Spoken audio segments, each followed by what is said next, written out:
Falconry is something more than a sport, it's an art. It is not easy to train these brilliant and temperamental characters to fly as free as the wind and then come back to the trainer. It is even more difficult to get them to the point of taking so tough a quarry as grouse. Later you will see hawks actually striking grouse in mid-air. If you should happen to think this killing is cruel, reflect that the falcon kills her prey instantly. It is a good deal less cruel than the nightly activities of almost anybody's cat. Nowadays, falconry is practiced in Britain by no more than a handful of dedicated men. It was different in the days of old, when it was the most favoured of all the field sports, the favourite sport of kings. No one knows when it first started. We only know it was a long, long time ago. Some say it originated in China 4,000 years ago. A bas-relief some 3,000 years old, found in the ruins of Khorsabad in Persia, shows a hunter with hawk on fist. In Britain, the earliest record is in the reign of King Ethelbert, 860 AD, over 1,000 years ago. Edward III made it law that any man who stole a hawk would be hanged. During his reign, someone stole one of the Bishop of Ely's hawks from her perch in the cloisters of Bermondsey. The bishop immediately excommunicated the thief. Henry VIII went even further than Edward III. He made it a hanging matter if any man did not return any lost hawk to the royal mews. He intended that all lost hawks should become royal perquisites. James I was a falconer from early youth. He passed an act forbidding the use of guns to kill game, making an exception for those who kept hawks. They were allowed to shoot hail shot in hand guns or birding pieces at crow, chough, pie, ringdove, jay, or smaller birds for hawk's meat only. But with the invention of the shotgun, hawking declined. George II still maintained the royal mews, and the Duke of St. Albans, created hereditary Grand Falconer by Charles II, still received a salary of £1,372 a year. The present Duke still holds the office, although his stipend was bought out by Parliament during the 19th century. The tide did not begin to turn until Colonel Thornton started the first of the modern hawking clubs in 1770. And here are the 20th century hunting falcons. Even today, I shall have to use the falconer's language that has survived almost unchanged from the Middle Ages. This is Ready, an intermewed, passage, peregrine falcon. Falcon means she is a female. In specific terms, the male is a tiercel. Passage, that she was trapped as a wild bird in her first year. Intermewed, that she has been through a molt in captivity. She was taken in North Africa and probably raised in northern Scandinavia. The falconer's gear has also remained unchanged. Each falcon has her bells, jesses, soft leather straps round both legs, swivel, and leash. Eyes like a hawk is not a foolish simile. A hawk can see a great deal further than a good man with a good pair of binoculars. The field of vision lies directly ahead, and the eyes react to movement and focus on it. This applies to all predators, including man, the most destructive of all the predators. We are concerned only with the long-winged falcons that only take their quarry in the air. This hawk is using her wings, properly called sails, to balance herself in a gale. The leading edge is just like that of a jet airliner. The tail, or train, can be furled right in or fanned out and used as an air brake. Is this the origin of the swing wing idea and the air brake? Their feet are very strong. To take quarry at high speed, they have to be. They strike their prey with a raking blow. This is the hind toe that does the damage. The toes are properly called petty singles and the claws pounces.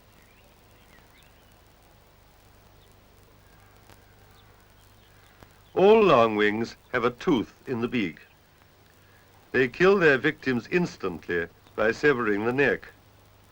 In the wild, they cannot risk a struggle, which could mean broken feathers, loss of speed, and thus starvation. The red hawk on the right is a first-year bird in juvenile plumage. The blue hawk is in mature plumage after its molt. The breast feathers, called the male, of the young bird are quite heavily streaked. The mature bird much lighter and barred.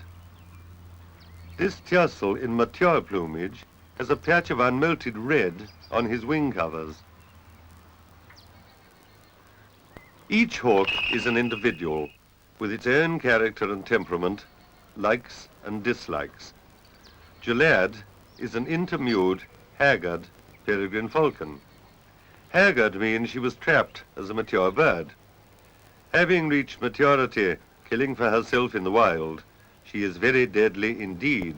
Her name, Gelad, means the executioner in Arabic. Nassim is an intermewed, haggard peregrine tiercel. He comes from Pakistan. The tiercel is the male and is usually only 2/3 the size of the female. One normally uses only falcons to take grouse. Few tiercels have the power for so tough a quarry, but Nassim is a glorious exception. This is Old Bitch, an intermewed Ias peregrine falcon. Ias means that she was taken from the nest and not while caught. She is famous because in one season she took the greatest number of grouse ever recorded to one falcon's foot. She always keeps herself in fighting form. It grieves me to have to say that after 9 flying seasons, Old Bitch was lost. Arnak is the baby of the party. She was in the nest in Arctic Canada just 5 weeks ago. She is an Ias gerfalcon, and her name in Eskimo means quite simply woman. The gerfalcon is the mightiest of all the longwings, very nearly twice as big as a peregrine. This is her first lesson. Until now, she has never flown. She has to learn to fly and fly to the fist. She has therefore been kept rather sharp set, that is, a little hungry, and she is rewarded at each landing. Next day, she is flying on the creance, a long cord attached to the jesses. She has learned in 2 short exercises to make a clean landing, even in a difficult wind.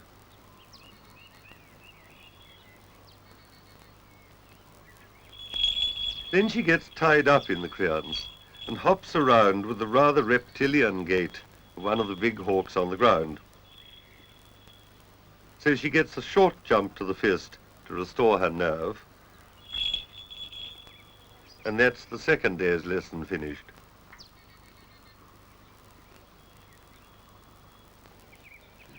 Each hawking day starts in the mews. Ours are rough and ready, but they give shelter from rain or too much sun. The falconers are up early each morning to take their hawks to the weathering lawn. Each hawk has its own block, to which it is secured with the traditional falconer's knot. Though apparently complicated, it can with practice be done up and undone with one hand. They are always unhooded for weathering. Hooding looks fairly easy, but to do it properly takes practice. Once the falconer has the knack, hawks quickly learn to accept the hood.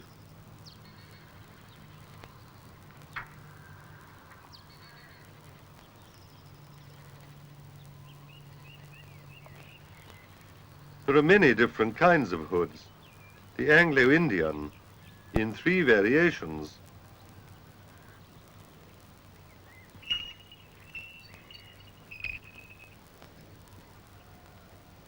The Arabian, Syrio-Dutch, and Dutch proper, decorated in presentation style, and this with heron's plumes. But back to the business of weathering. When a hawk is unhooded, her eyes adjust instantly to bright sunlight, and she looks at everything about her. Our neck looks at everything that moves, and probably at most things that don't. Now every feather's fluffed out. She's going to rouse. This is the rouse, and it's always followed by a warble or wing stretch. Another rouse, and again she warbles. Something flies overhead. Meanwhile, Reddy, the seasoned old peregrine, is doing a thorough job of preening. Then she mantles, stretching wings and tail sideways, and follows it with a warble.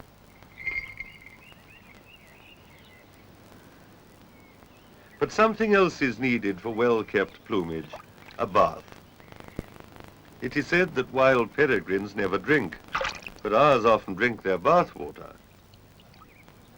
A hawk that drank a lot was said to bowse, and this is probably the origin of the word booze, or boozer. Carmita is an elderly lady, and baths rather sedately, but Narwhal has a different approach. He is a tiercel in his red first-year plumage, and he gets down to it with all the vigor of youth.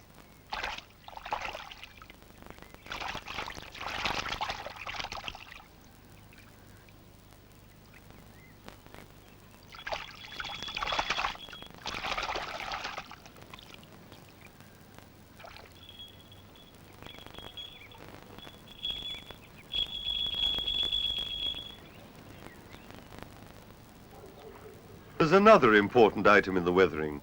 Each hawk must cast if she is to fly her best on the hill. Arnak is bringing up quite a large pellet. She's got rid of it now.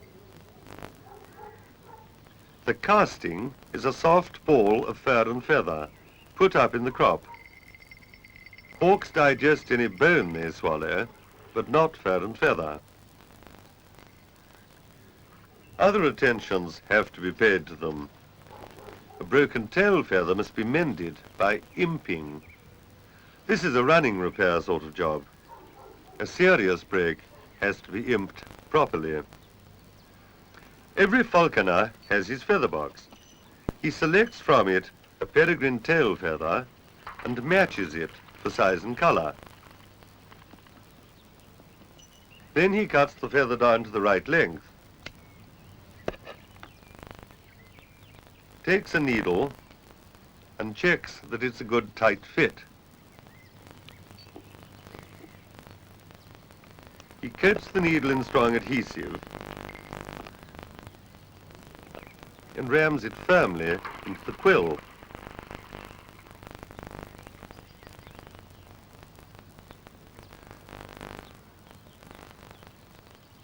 The falcon then has to be cast. The silk handkerchief is to save her plumage, and the needle end of the prepared half feather is rammed home.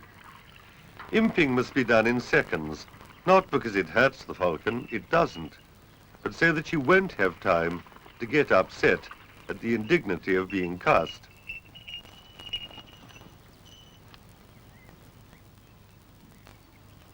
At about 11 o'clock, the falconers start to load up. This is a field cadge, the age-old hawk transporter. In medieval times, the man who carried the spare hawks on the cadge got no pay, except what he could pick up in tips, hence the word cadger. They're being taken to the weigh-in. The essence of the falconer's art is to feed each hawk so that she will be sharp set, but not hungry. To fly their best, they have to be keen, but they mustn't be hungry. So as a check, each hawk is weighed as though it were a baby. If the weight is even slightly out, the falconer will think hard whether he'll take her out that day. But the real decision rests on a sort of instinct, which is the absolute hallmark of a good falconer. While weighing, one notices details like this overgrown beak tip. It ought to be trimmed. Here are the snips. She is coped, and none the worse a few seconds later. This is Shams, a Seca falcon from the Arabian desert. And now all's ready, and the last hawks go into the cars. This is a box cage designed to protect tail feathers during bumpy journeys. Oddly enough, hawks travel very well in cars.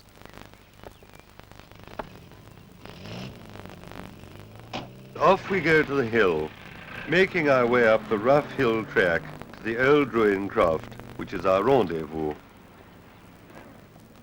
We are far up in the hills of the north of Scotland. One of the great joys of falconry is that it takes one to the most remote and beautiful parts of the country.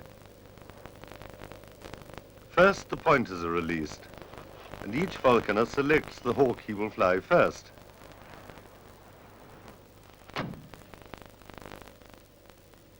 Then we move off across the hill, the pointers ranging in front. A good dog that will work to hand signals is among the falconer's most treasured possessions. The pointer has to find grouse before the falcons can begin. They should work to the whistle too.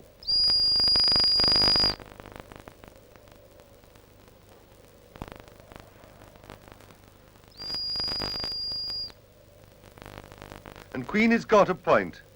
There are grouse in front of her. The falconer removes leash and swivel, unhoods, and casts the hawk off. It's old bitch, and she begins her climb. She will go on climbing until she is at the height she likes, her proper pitch. And there she'll wait on, circling above falconer and pointer. Grouse are usually very jumpy, but they won't jump unless they have to, once they've seen the hawk above them. Now she's waiting on nicely. And when she's in just the right position, the falconer puts Queenie in to flush the grouse. The hawk turns into her stoop, levels out, and her speed is enough to overhaul the grouse quite easily. She binds to it, turns into the wind to lose speed, and makes her landing. All the film of the falcons taking grouse is in slow motion. At normal speed, you'd hardly see anything at all. Indeed, the slow motion shows things that the falconers, even close at hand, had never really seen. After a kill, the hawk always gets her reward, but she must only have a token titbit, probably the head, if she's to be flown again.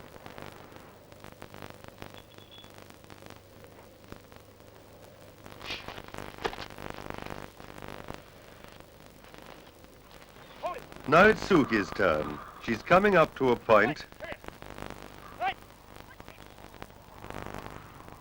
Old bitch is to fly again.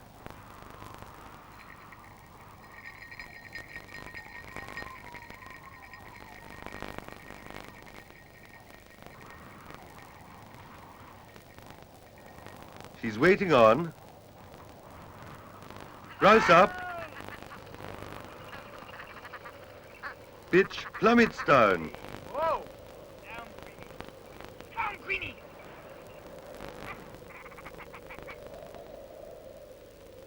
Levels out and binds to her quarry just like the expert she is. The keenest eye a few yards away would not have seen that as clearly as the slow motion shows it. Other grouse getting up around her. Immediately she's down, she kills the grouse by severing its neck. What a fierce old devil she is. One day she bounced her grouse into some wet ground, threw up, another stoop, and knocked the grouse into a bush.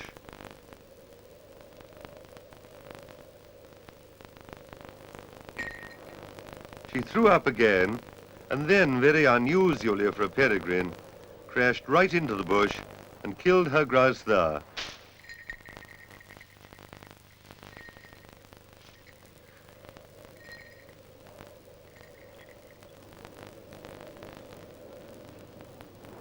Now it's Paddy's turn. He's soon on point, and it shams to fly the Seca. She waits on nicely, but Paddy is uncertain of the scent. His wagging tail shows that.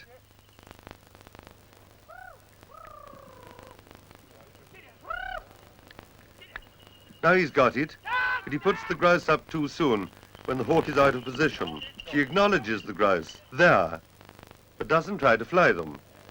Instead, she goes off on the soar. That is to say, she goes up and away until she disappears in the clouds, totally disregarding all recall signals.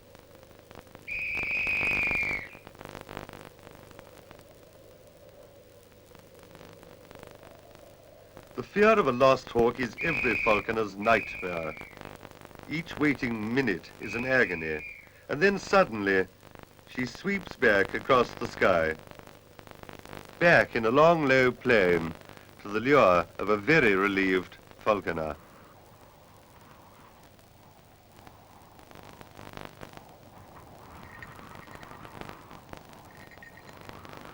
Now, he had been a very worried man. He thought she had probably gone off on the soar to cool herself. If so, she might be the better for a bit of damping down.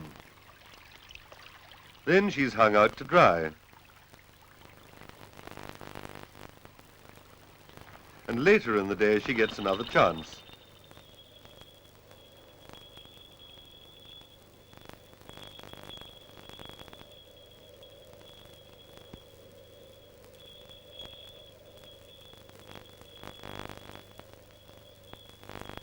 Suki is sent into flush.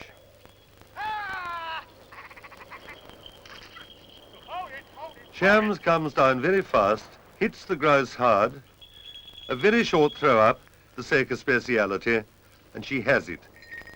Look at the grouse getting up all round her. She's killed in the middle of another covey.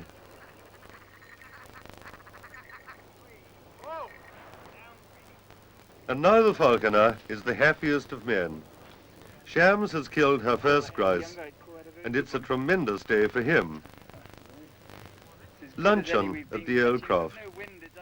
The hawks that are not to fly again are fed up, given a good cropful.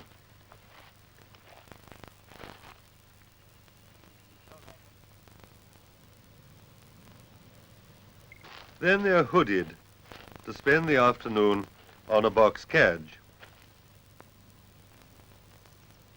Bitch has a terrific gorge on her.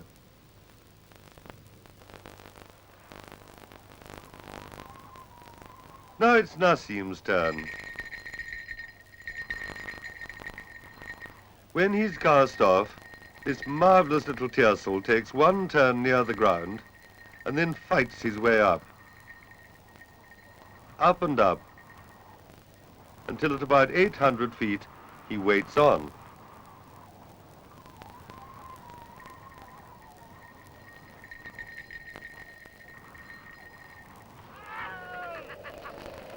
When the grouse is flushed, he comes belting down in a most tremendous stoop,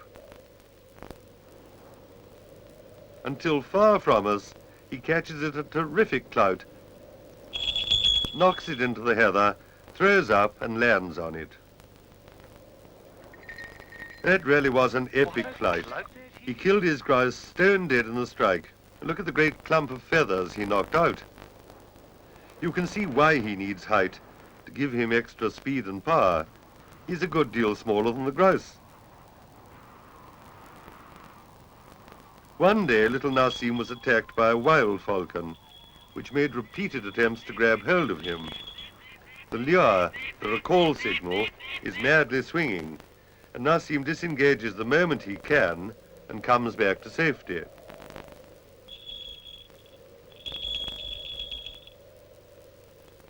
Jalad, the executioner, is to fly next. Grouse up. Jalad comes sweeping down, and the grouse ducks into some rushes in front of her. Jalad throws up. Another grouse gets up. She completely disregards it. She's got her grouse marked, and that's it. She takes it head on, a masterly piece of footing.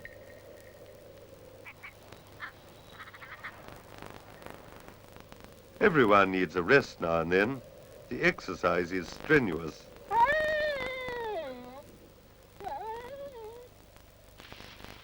When we last saw Arnak, she was flying on the crayons. She has never flown free until today, and today she's flying to the lure. Her instinctive mastery of the thing is amazing.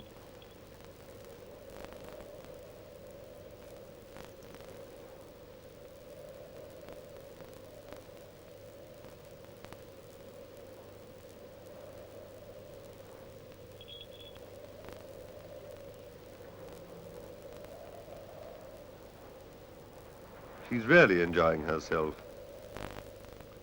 A rouse in the air.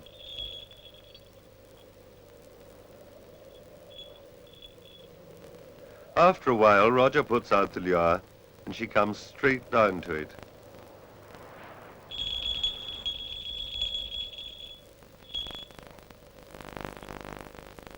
It's extraordinary that any bird can fly so beautifully the first time she has ever been free on the wing.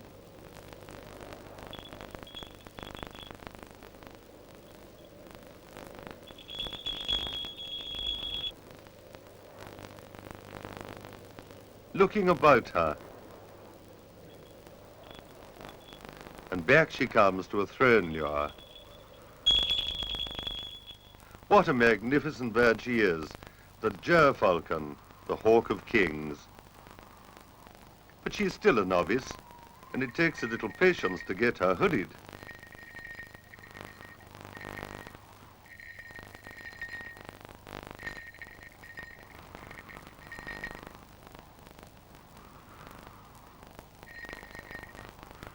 Some days later in the evening, Arnak gets her first chance at grouse. Queenie finds a point, and the moment the grouse is flushed, Arnak plunges down and flies it clean out of our sight. The pursuit was instinctive. She'd never seen a grouse before.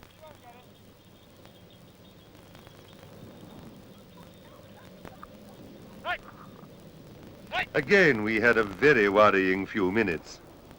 And then suddenly somebody saw her, a tiny dot high in the sky behind us, coming straight back into the lure. A ger can fly down a grouse in level flight, where a peregrine cannot. The bigger the bird, the greater the speed is the general rule. There was a day when Jalad, the haggard peregrine, disgraced herself. She bound to her grouse very neatly, right by the falconer, went over the brae, and was next seen carrying the grouse, turning into the strong wind to give herself lift.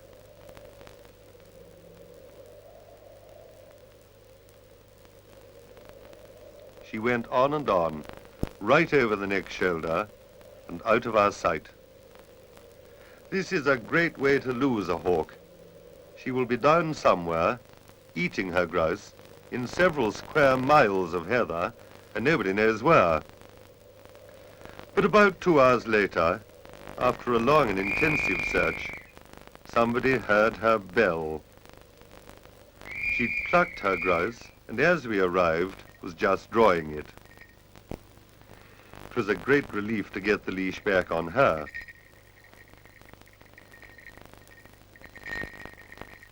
As the season progresses, the grouse get strong and crafty. They learn to fool the hawk in various ways. This next maneuver is one that none of the falconers had ever seen. The grouse jinks sharply up and the hawk passes harmlessly underneath it. Only the slow-motion camera has shown us this upward jink.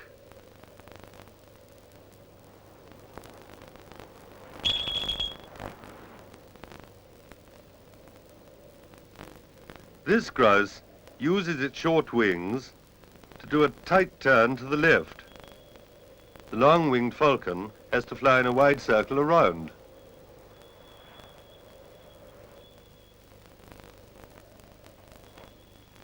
This grouse, knocked into the heather, waits there, watching the hawk,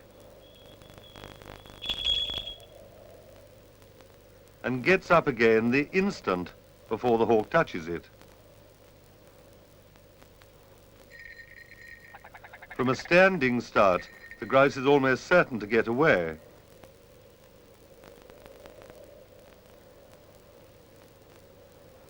This one does the same and runs before taking off.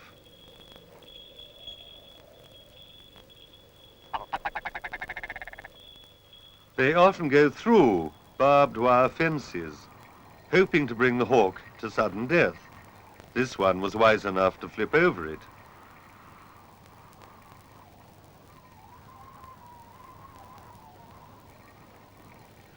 They seem to try to crash the hawks into rocks.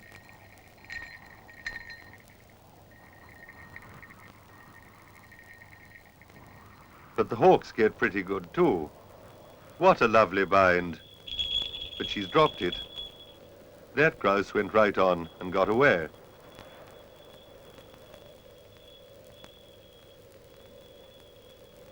And here's a bind that she doesn't drop.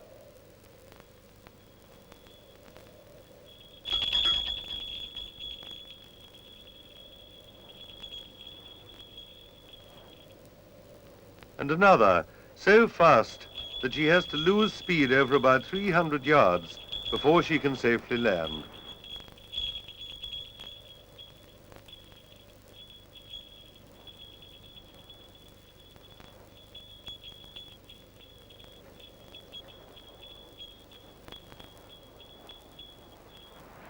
The end of the day, time to reckon up the bag. 2.5 brace is a very decent score. 5 brace is exceptional. It can quite easily be a blank. Dogs and hawks into the car.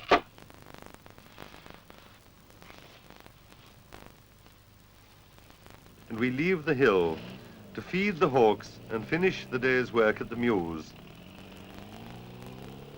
And now a plea for the falcons.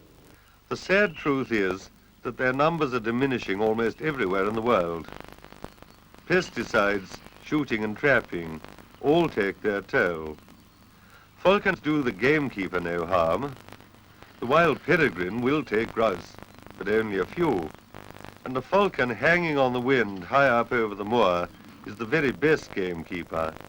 No hoodie crow will do any bird's nesting there.